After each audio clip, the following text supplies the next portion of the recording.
Bienvenidos al podcast del Colegio de Contadores Públicos de Guadalajara, Jalisco. Un espacio donde el conocimiento impulsa decisiones y la contabilidad se transforma en valor. A partir de este momento, comenzamos.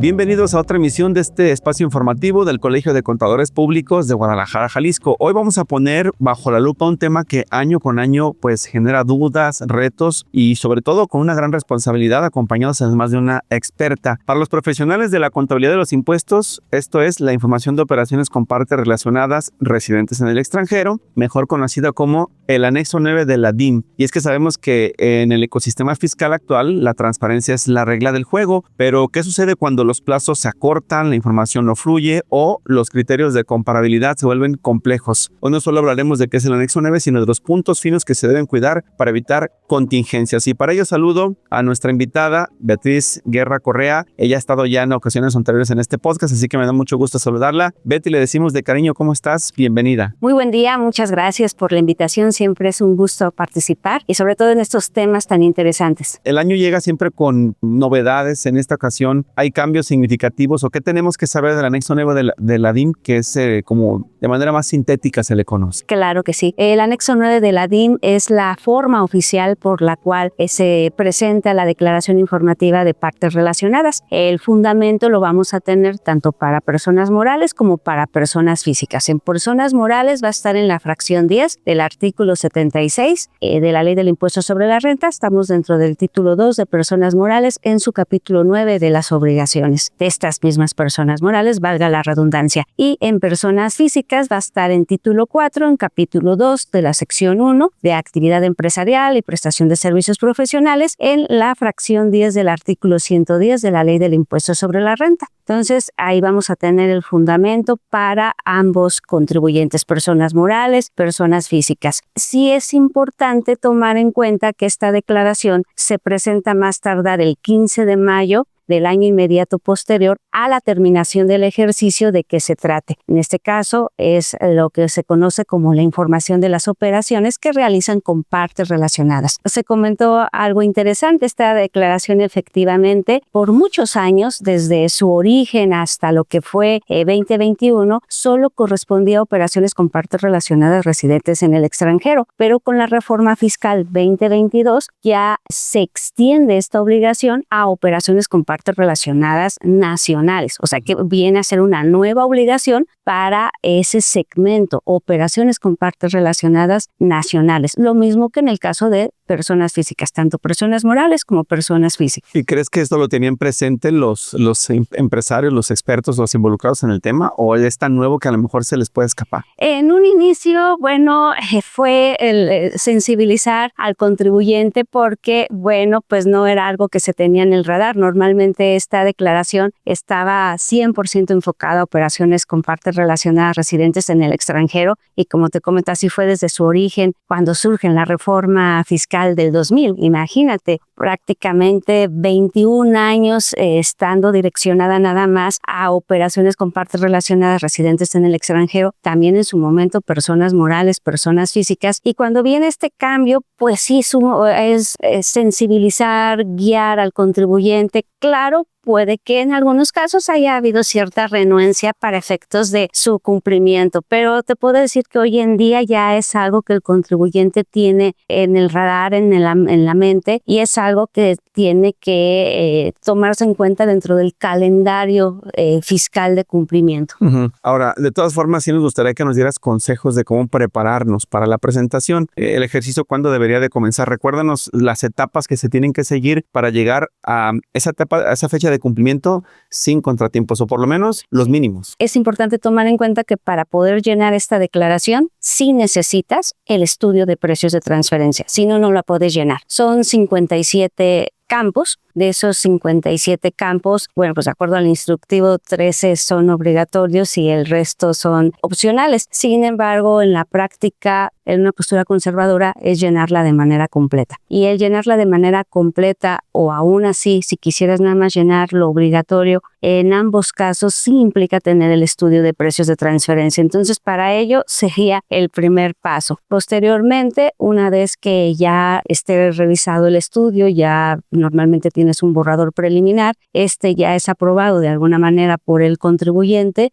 Bueno, procedemos a llenar esta declaración informativa de operaciones con partes relacionadas. Como comentamos, hay que tener muy en mente la fecha límite, a más tardar el 15 de mayo del año inmediato posterior a la terminación del ejercicio de que se trate. Tiene que ser antes del 15 de mayo. Y pues ya una vez que esta se llena, se revisa y se presenta. Si por alguna razón hubo algún detalle, a lo mejor los montos intercompañía cambiaron o algo así, puedes presentar complementarias sin ningún tema.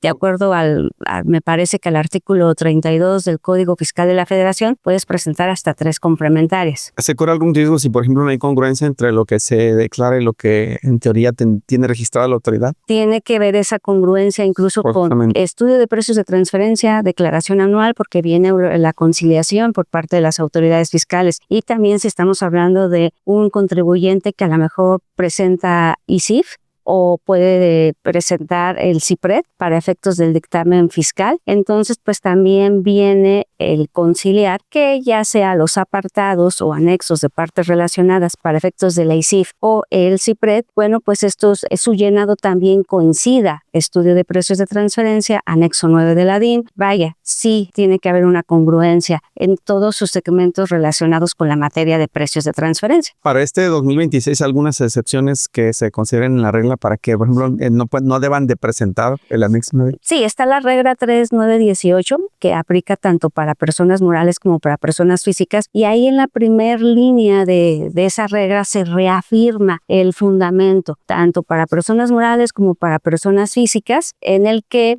hay 2 aspectos a considerar. Aquellos contribuyentes que en actividad empresarial no hayan sobrepasado los 13 millones de pesos en el ejercicio inmediato anterior y que en ingresos no hayan superado los 13 millones de pesos para prestadoras de servicios profesionales. También aquí hay un punto fino en el caso de personas físicas. La obligación solamente está direccionada a capítulo 2, sección 1, que es actividad empresarial y prestación de servicios profesionales. No le aplica a ningún otro capítulo. Ahí hay un punto fino dentro de título 4 de personas físicas. Y algo que también hemos estado tocando inclusive en varios de los episodios pasados de este podcast es, hemos hecho hincapié en la materialidad que, por ejemplo, el SAT está exigiendo. Aquí yo quisiera saber cómo documentar las operaciones que se van a manifestar en este anexo 9 para que no parezcan simuladas, sobre todo ante una revisión electrónica. Sí, claro, cuando estamos hablando del cumplimiento de la materia de precios de transferencia, que en primera instancia pues estamos hablando de obtener y conservar el estudio de precios de transferencia, que es lo que se conoce como documentación comprobatoria, pues todavía vamos más a profundidad y a fondo, porque lo que estemos reportando en cuanto a operaciones intercompañía, pues tienen que de antemano que estar respaldadas con el artículo 5A del Código Fiscal de la Federación, tienen que tener razón de negocios. Ahora, cuando estamos hablando de erogaciones, pues tiene que ser erogaciones de estricta indispensabilidad de acuerdo a la fracción 1 del artículo 17 de la Ley del Impuesto sobre la Renta, donde tiene que haber estricta indispensabilidad para que esta erogación se haya llevado a cabo, o sea, te tiene que generar valor. Por otra parte, efectivamente, pues tienen que ser operaciones reales para efectos de que pues haya sustancia económica de acuerdo a las normas de información financiera, y bien comentadas, no caer en un tema de simulación jurídica de acuerdo al artículo 42B del Código Fiscal de la Federación, que ahí pues bueno,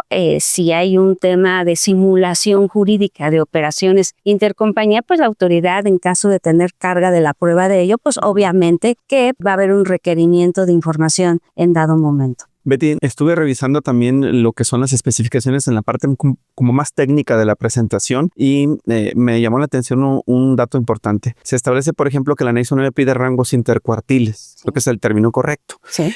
Códigos de la industria, métodos de precios de transferencia, por ejemplo. Pero ¿cuál es el error más común que cometen, por ejemplo, los contadores cuando llenan esas celdas técnicas ahí? ¿Son errores de dedo, son errores de imprecisiones, falta de habilidad para hacer el trabajo? ¿Qué es lo que tú detectas? Fíjate, aquí la pregunta se presta mucho para compartir una situación dentro de la historia de la materia en el sexenio de Enrique Peña Nieto, en la administración que en ese momento se centraba el Departamento de Precios de Transferencia en el SAT. Hubo una campaña en los 2 últimos años de este sexenio presidencial donde la Administración de Precios de Transferencia dentro del SAT promovió mucho revisiones vía buzón tributario, el estarte haciendo observaciones de la materia de precios de transferencia a través del anexo 9 de la DIM. Y muchas de las notificaciones, observaciones que en su momento se daban en esa situación, era a lo mejor montos intercompañía que no cuadraban con la declaración anual, ya sea con la ICIF en ese momento, que estaba en transición de dejar de ser declaración para ser ya ICIF, BICIF para ser ICIF, o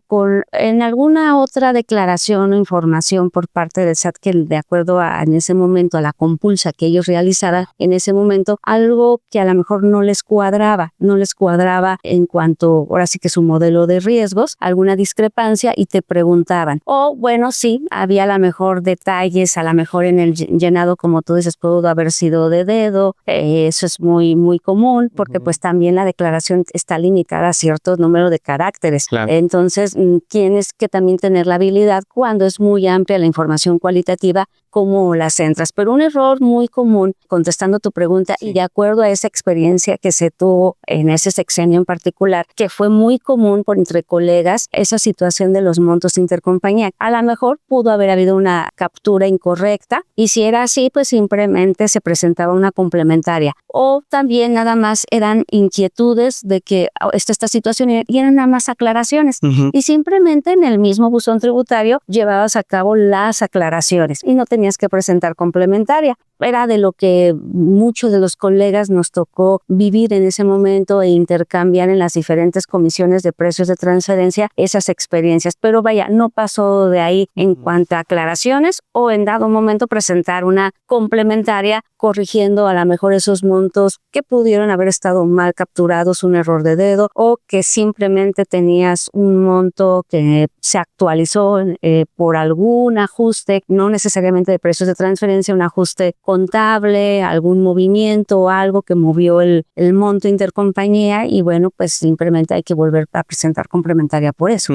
Pues eso realmente se convierte más bien como una especie de acto de molestia, ¿no? Porque al final de cuentas tienes cómo comprobarlo, aclararlo y justificarlo, pero pues te quita tiempo con de todas maneras la gran carga de trabajo que ya traes para la declaración. Así es. Muy bien. Y antes de irnos a la pausa en este podcast, Betty, si nos pudieras ayudar, otra pregunta importante creo que hay que hacer es, si por ejemplo se llega a detectar que los precios pactados no están a valor de mercado justo antes de enviar el anexo, ¿cómo se tiene que reflejar el ajuste contable fiscalmente o te iba a decir físicamente, no, fiscalmente para que sea deducible? Bueno, es una pregunta, la verdad, interesante porque aquí pues nos lleva a un tema, en el caso de ajustes fiscales de la materia, pues no es lo mismo cuando estos los llevas a cabo a través de una previa. Por eso lo importante de la previa antes del cierre del ejercicio, porque te permite detectar este tipo de situaciones y la misma naturaleza de la temporalidad en una previa, pues emites el CFDI que tengas que emitir o tienes meses para simplemente lo que no se facturó en su momento, pues facturas la diferencia en los próximos meses que te quedan o ya el departamento de contabilidad analizará y el impacto y las opciones, riesgos en dado momento si se cancela o no un CFDI que ya se había emitido en el transcurso del año, si se emite una nota de crédito, vaya. Entonces tienes un abanico de opciones, una amplitud para hacer los movimientos que se tengan que hacer y en este caso, pues como te lo comento, facturar lo que no se facturó o bien lo que se facturó de más, pues simplemente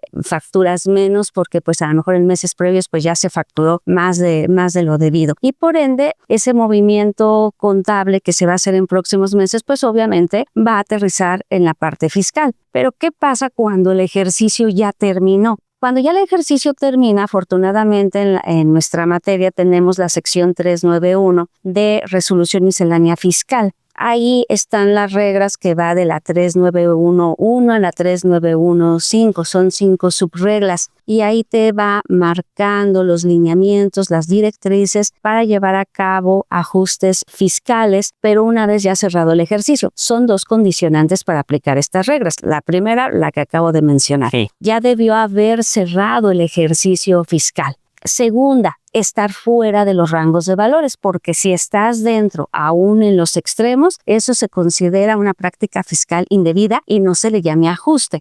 A todo movimiento, ya estando dentro y a lo mejor te quieres acercar o estar en la mediana del rango de valores, eso ya para la autoridad fiscal es una práctica fiscal indebida. No, y ni siquiera se le llama ajuste de precios de transferencia. Y estas reglas te dan la opción de llevar a cabo un ajuste virtual o real. Virtual es que nada más sea para efectos fiscales, vía conciliación fiscal contable, para efectos de la declaración anual, aumento, disminución de los ingresos acumulables y deducciones autorizadas. Bien, pero si le quieres dar un efecto real, bueno, pues ya va a tener un efecto en los estados financieros y tienes la ventaja de emitir ya sea un CFDI de ingresos o un CFDI de egresos. Claro, reuniendo los requisitos que te indican estas reglas, principalmente que es la regla 3913, donde te da las especificaciones en caso de un ajuste real que debe de contener ese CFDI. Obviamente tiene que decir el concepto referente a un ajuste de precios de transferencia del ejercicio inmediato anterior, el monto que se tenía y por el monto por el que se va a ajustar, y obviamente pues ahí se desglosa esa diferencia, que ya sea un aumento o disminución, ya sea en el ingreso normal o en la erogación, por ende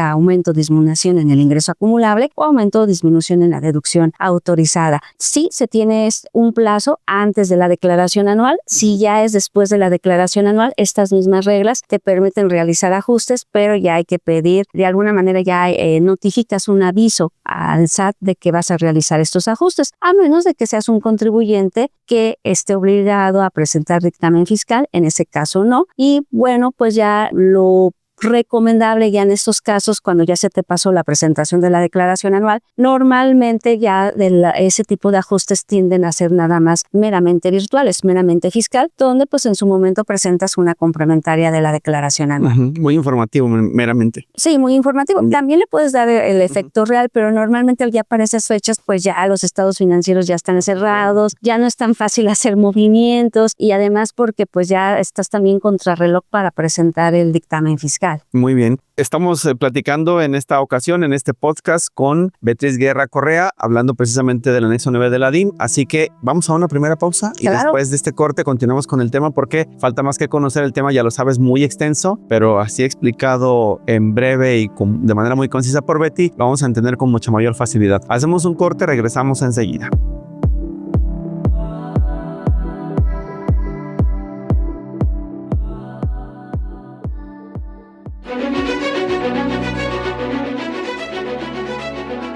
El futuro de la contaduría ya no se construye solo con experiencia, se construye con visión. En un mundo marcado por la fiscalidad internacional y la economía digital, solo quienes se preparan al más alto nivel están listos para liderar. El Colegio de Contadores Públicos de Guadalajara, Jalisco lo sabe y por eso presenta su nuevo doctorado en tributación. Una apuesta por el conocimiento, la especialización y el liderazgo profesional. Te invitamos a su presentación oficial este 23 de abril de 2026, de 18 a 19 horas, con la participación del Dr. Rodolfo Servín Gómez del Instituto Mexicano de Contadores Públicos y el Dr. Domingo Ruiz López de Coparmex Nacional. Porque ser contador no es solo una profesión, es una responsabilidad con el presente y el futuro. Colegio de Contadores Públicos de Guadalajara, Jalisco, formando a quienes van a marcar la diferencia.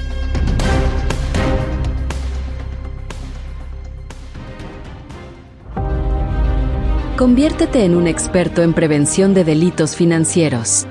El Colegio de Contadores Públicos de Guadalajara, Jalisco, te invita a formar parte de la Maestría en Prevención de Lavado de Dinero y Financiamiento al Terrorismo.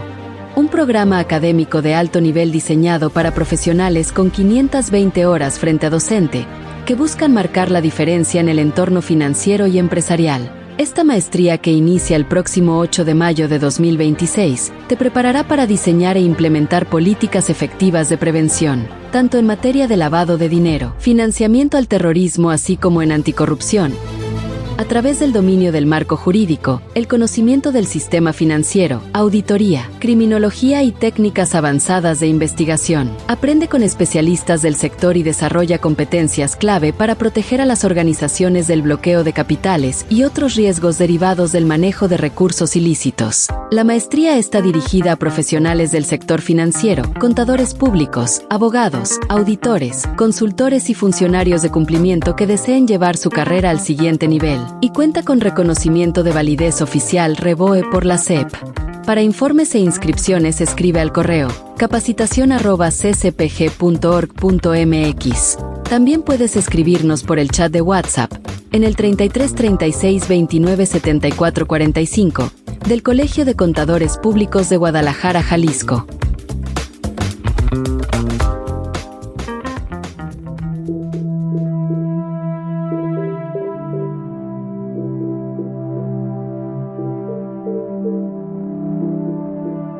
Continuamos con esta conversación en compañía de Beatriz Guerra Correa de la Comisión de Precios de Transferencia. Así que, maestra, muchas gracias por estar con nosotros. Ya que nos dabas el panorama general de lo que se tiene que hacer, cómo prepararse y en qué momento entregarlo, recordemos la fecha, 15 de mayo, sí o sí. Así es. Se tiene que hacer la presentación del mismo. Ahora bien, creo que algo de lo más relevante y lo que seguramente está esperando quien nos escucha es: ¿qué pasa si, por ejemplo, un contribuyente no presenta la declaración a más tardar en esa fecha, el 15 de mayo del año inmediato o posterior a la presentación del ejercicio de que se trate? Hay una, cascada de consecuencias que se puedan venir, y qué hacer para evitarlas. Sí, de hecho, el año pasado fue una inquietud que pudimos escudriñar en algunas comisiones, no necesariamente de precios de transferencia, pero que involucraba la opinión de quienes nos dedicamos a esto, obviamente, porque no podemos soslayar que dentro de nuestra legislación de precios de transferencia, pues vamos a encontrar el artículo 27, su fracción 18 de la Ley del Impuesto sobre la Renta, del por qué surge esta inquietud en lo que es el vínculo de sus párrafos primero y el tercero. Y por eso, derivado el título de este podcast, presentar o no fuera del plazo el anexo 9 de la DIN, pago de la multa versus deducción, porque el primer párrafo de esta fracción 18 del artículo 27 de la Ley del Impuesto sobre la Renta, que lo vamos a encontrar en su, me parece que es el capítulo 2 de las deducciones, en su sección 1 de las deducciones en general, y en este primer párrafo pues nos indica en qué casos pues no serían deducibles las erogaciones, pero en términos muy generales, y te habla de casi al final de ese primer párrafo, que es un tanto extenso, que tratándose de las declaraciones informativas a que se refiere los artículos 76 de esta ley y 32, y bueno, ya el 32 pues va más enfocado a la ley del impuesto al valor agregado, el 76 declaraciones informativas dentro de la ley del impuesto sobre la renta, y dentro de estas declaraciones informativas,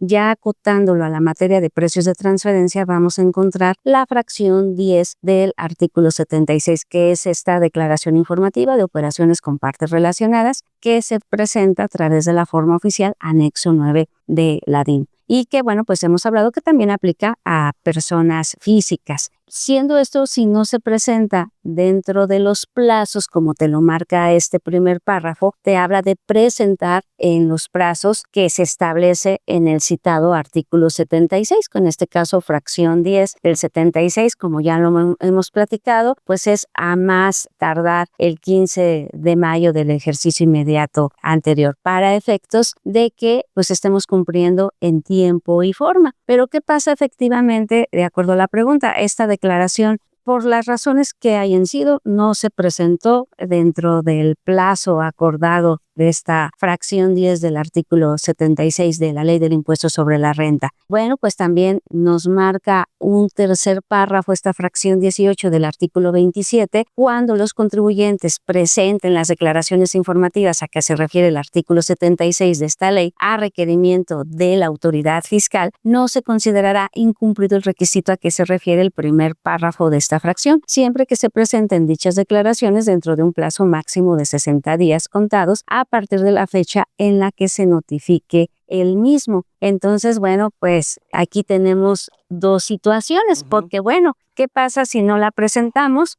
Bueno, pues en primera instancia uno diría, bueno, pues preséntala de manera extemporánea. ¿Hay multa por presentar de manera extemporánea una declaración? Pues no, de acuerdo al primer párrafo del artículo 73 del Código Fiscal de la Federación, pues no hay multa como tal. No se impondrá multas cuando se cumpla en forma espontánea las obligaciones fiscales fuera de los plazos señalados por las disposiciones fiscales o cuando se haya incurrido en infracción a causa de fuerza mayor o de caso fortuito. Bueno, entonces, si no hay multa por presentarla de manera extemporánea, optas en dado momento por no presentarla porque se te pasó el plazo y te esperas a que en dado momento la autoridad te lo requiriera en dado momento, ¿qué implicaría? Bueno, el llegar a eso pues implica un incumplimiento porque no estarías presentando esta declaración informativa en la que sí hay multa de acuerdo a la fracción 17 del artículo 81, también en su fracción 17, artículo 82, hay una multa como tal por no presentar esta declaración, pagarías la multa.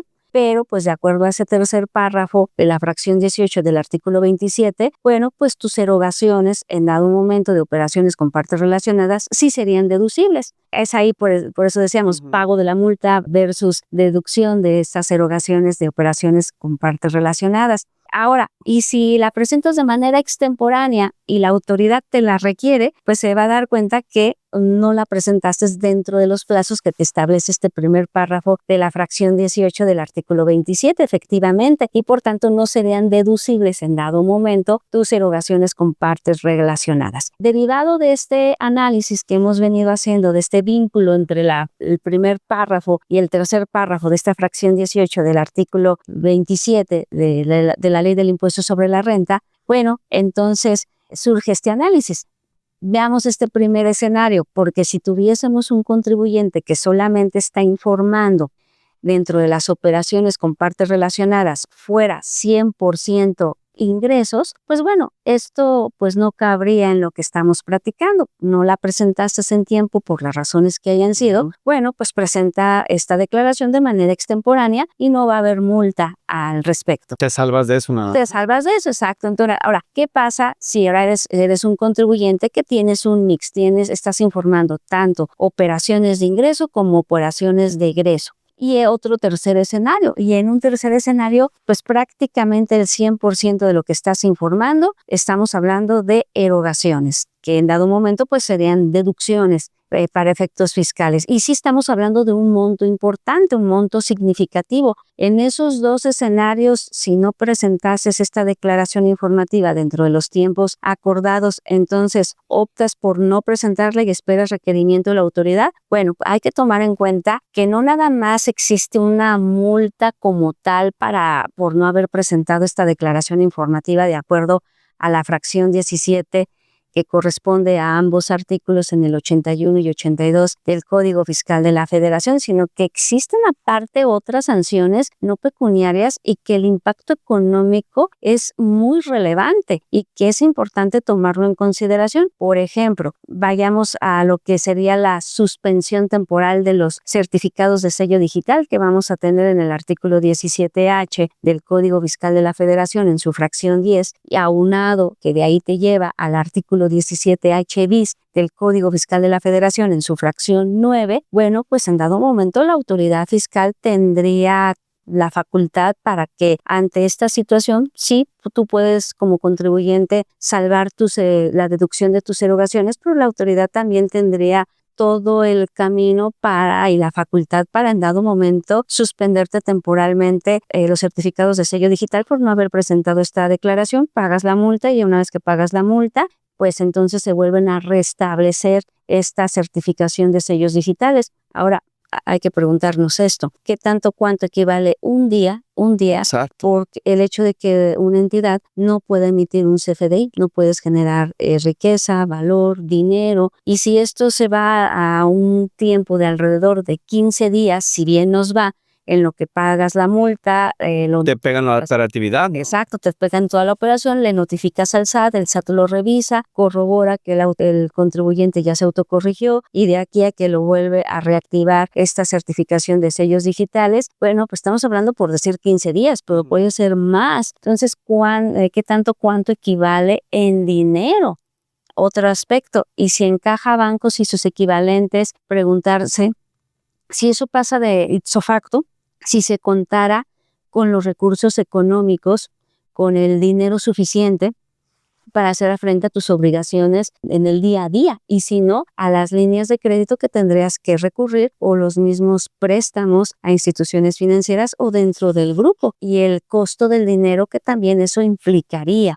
Entonces ahí estamos hablando de un impacto económico relevante, el decir, bueno, pues no la presento, bueno, no la presentes, pero toma en cuenta que también pudiese haber en dado momento otras sanciones pecuniarias al respecto. No es, digamos, el castigo más temido a la no deducibilidad, sino que el problema podría ser lo que te va a afectar, no en la parte fiscal, sino en la parte operativa como tal de tu compañía. Exacto, porque una suspensión temporal de los certificados de sello digital, pues es una de las sanciones más severas que puede existir por parte del SAT a un contribuyente, y lo hemos sabido, no necesariamente en temas de precios de transferencia, en temas fiscales, quienes no hemos escuchado o estado involucrados directo o indirectamente con algún contribuyente que ha pasado por esta situación, que ha vivido una situación de suspensión temporal de los certificados de sello digital y el impacto operativo que ha tenido en la entidad. Ahora, también hay otras sanciones como la suspensión de los padrones de importadores y exportadores de acuerdo a la regla 133,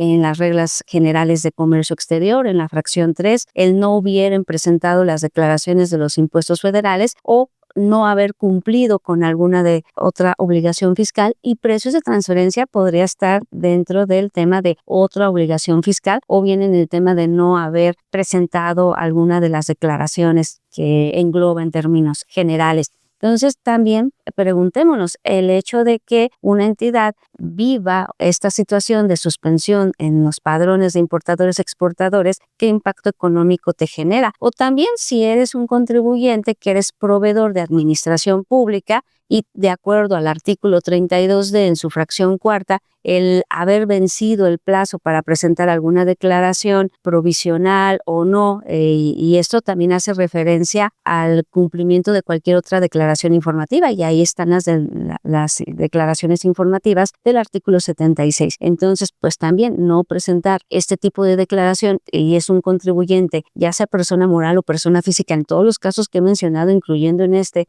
que eres proveedor de administración pública, pues simplemente lo que puede ocurrir, la cancelación de licitaciones en este segmento de administración pública, y que tanto cuanto económicamente, pues esto también te golpea. Entonces sí es muy importante analizarlo, que no nada más es tomar la decisión, pues no la presentes y ya. También lo que va a la historia, pues esta fracción tercera se incorpora al artículo 27 de la fracción 18 en la reforma fiscal de 2005. O sea que la existencia de este vínculo entre estas dos fracciones pues ya lleva más de 20 años. Ya estamos en 2026, más de 20 años. Y bueno, platicando con colegas en diferentes comisiones de precios de transferencia, bueno, no ha habido un precedente como tal. Pudiese existir si la autoridad fiscal quisiese aplicar este vínculo que existe entre estos dos párrafos en esta fracción 18 del artículo 27, claro, lo puede llevar a cabo, pero también en el llevarlo a cabo, también si quisiese, puede aplicar en el camino otras sanciones no pecuniarias que tienen un impacto económico mucho más fuerte que el pago de una multa. La multa la pagas y ya. Más allá de la parálisis de la que hemos estado hablando. Exacto, exacto. Entonces, ¿cuál sería la recomendación? La recomendación, si por la razón que fuese no se presentó esta declaración en los plazos establecidos, en este caso la fracción 10 del artículo 76, lo recomendable, preséntala de manera extemporánea. Vamos a suponer que la autoridad fiscal quisiese aplicar lo dispuesto en el vínculo de estos dos párrafos de esta fracción 18 del artículo 27. Bueno, hoy en día los contribuyentes, tanto personas morales como personas físicas, tienen un abanico de opciones en cuanto a medios de defensa fiscal, incluso recurrir a PRODECON en dado momento para ver qué opciones de defensa se tendrían al respecto, pero es preferible eso a que, pues sí, puedas salvar la deducción, pero también esté en riesgo tu operación como entidad y además el impacto económico que eso puede representar en dado momento. Muy bien, pues las últimas recomendaciones para antes de despedirnos, en 3-4 pasos sencillos que le puedas decir a los contribuyentes para no tener complicaciones en la declaración del anexo 9 de la DIN. Recomendaciones, la primera, definitivamente, hacer un estudio de precios de transferencia previo al cierre del ejercicio, porque eso te ayuda bastante en temas de ajustes. Tienes una amplitud en tiempo, tienes un abanico de opciones para tomar decisiones que tengan el menor impacto posible para efectos financieros. Y en el tema del CFDI y que pues la autoridad pueda detectar alguna situación en esa situación que hoy en día pues ya está muy regulado. Otra recomendación es que en caso de no ser así, bueno, pues tu estudio de precios de transferencia tiene que estar terminado definitivamente antes del 15 de mayo para que esta declaración informativa de operaciones con partes relacionadas la puedas también presentar en tiempo y forma de acuerdo a los plazos acordados. Y pues nada más ser muy cuidadosos en su llenado. La declaración, los montos intercompañía, conceptos tienen que coincidir con el estudio de precios de transferencia. Y si estamos hablando de un contribuyente que presenta ICIF, pues también el llenado tiene que corresponder a las operaciones entre partes relacionadas. Y si presenta CIPRED, pues lo mismo en el anexo, en los anexos de partes relacionadas, también tiene que haber una congruencia. Lo que es estudio de precios de transferencia, anexo 9 de la DIN, y ya sea apartados o anexos de partes relacionadas, ICIF o CIPRED. Entonces, estas son las principales recomendaciones para efectos de que tanto personas morales como personas físicas que realizan operaciones con partes relacionadas estén cubiertos al 100%. Pues muchísimas gracias por la conversación, por los consejos. Invitar a quien nos está escuchando en este podcast que se acerque, por supuesto, a las comisiones, particularmente a la de precios de transferencia en el Colegio de Contadores. Si tienen alguna duda, tienen todavía tiempo. Esperemos pues que no les vaya a llegar en la fecha de mayo y que los agarre con los dedos en la puerta para que no tengan ningún problema. Pero cualquier cosa, pues ahí está el dato de nuestra entrevistada, la maestra Beatriz Guerra Correa, a quien le agradecemos hoy la conversación. Muchas gracias a ustedes. Para mí fue un placer. Gracias. Nos despedimos. Le invitamos a que siga pendiente de los próximos episodios. Hoy por lo pronto hablamos de presentar o no fuera del plazo el anexo 9 de la DIN. Así que esperemos que esta información le sea de muchísima utilidad si se encuentra ya en este proceso. No se olvide, los plazos tienen que cumplirse en tiempo y forma. Hasta la próxima. Soy Víctor Montes Rentería. Le deseamos que la pase de lo mejor.